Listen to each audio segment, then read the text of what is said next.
ਜਦੋਂ ਸਾਡੀ ਤਬਾਹੀ ਲਾ ਗਿਆ ਤੇ ਉਹਨੂੰ ਅਸਾਂ ਹੁਣ ਕੀ ਵੇਖਣਾ ਉਹਨੂੰ। ਮੈਂ ਤੇ ਇਹ ਆਣਾ ਵੀ ਉਹਨੂੰ ਮੈਂ ਵੇਖਾਂ ਵੀ ਨਾ, ਅੱਖਾਂ ਨਾਲ ਵੀ ਨਾ ਵੇਖਾਂ।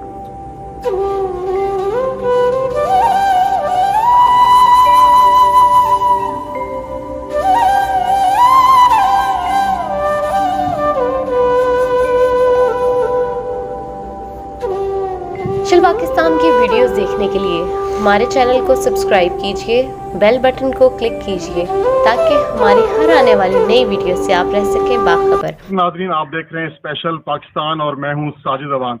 नाजरीन, आज हम लिया के शहर चौक आज़म के एक नवाई चक नंबर 282 में मौजूद हैं।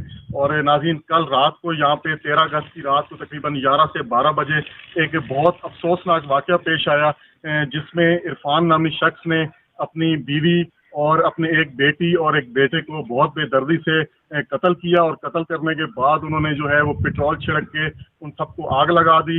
और उसके बाद जो इरफान है वो फरार होने में कामयाब हो गया, लेकिन पुलिस ने जो है वो 4 घंटे बाद उनको अरेस्ट किया है। लेकिन यहाँ पे अहले मोहल्ला का कहना है कि वो भी जो है इरफान जो हैं वो भी बहुत बुरी तरह जो है वो झलस चुके हैं और इस वक्त उनको मुल्तान निश्तर हॉस्पिटल में रेफ़र किया गया है।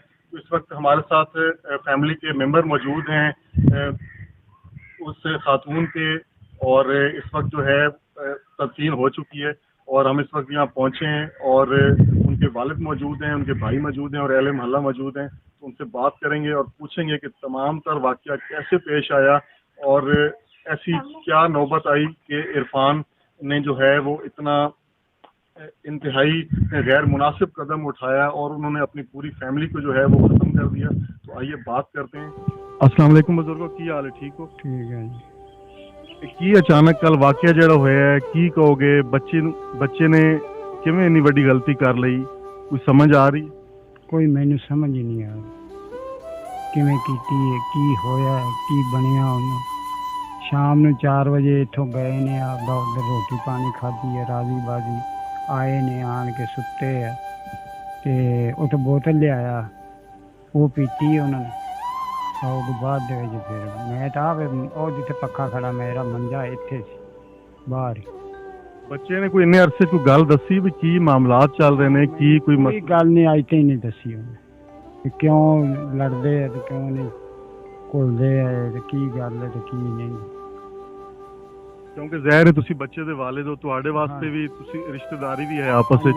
ਜਿੰਨਾ ਅਫਸੋਸ ਉਹਨਾਂ ਨੂੰ, ਉਸ ਤੋਂ ਜ਼ਿਆਦਾ ਅਫਸੋਸ ਜ਼ਾਹਿਰੀ ਗੱਲ ਤੁਹਾਨੂੰ ਹੈ ਜੀ, ਕਿਉਂਕਿ ਉਹਨਾਂ ਦੀ ਬੱਚੀਆਂ ਤੁਹਾਡੀਆਂ ਬੱਚੀਆਂ ਨੇ ਤੇ ਬੱਚੀ ਬਣਾ ਕੇ ਲਿਆਏ ਸੀ ਨਾ ਘਰ।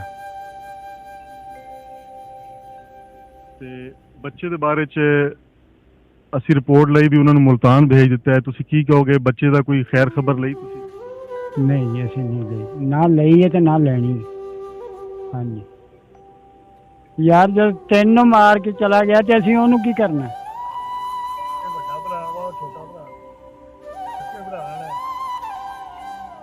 ਜਦੋਂ ਸਾਡੀ ਤਬਾਹੀ ਲਾ ਗਿਆ ਤੇ ਉਹਨੂੰ ਅਸਾਂ ਹੁਣ ਕੀ ਵੇਖਣਾ ਉਹਨੂੰ। ਮੈਂ ਤੇ ਇਹ ਆਣਾ ਵੀ ਉਹਨੂੰ ਮੈਂ ਵੇਖਾਂ ਵੀ ਨਾ, ਅੱਖਾਂ ਨਾਲ ਵੀ ਨਾ ਵੇਖਾਂ। ਠੀਕ ਹੈ ਜੀ, ਬਹੁਤ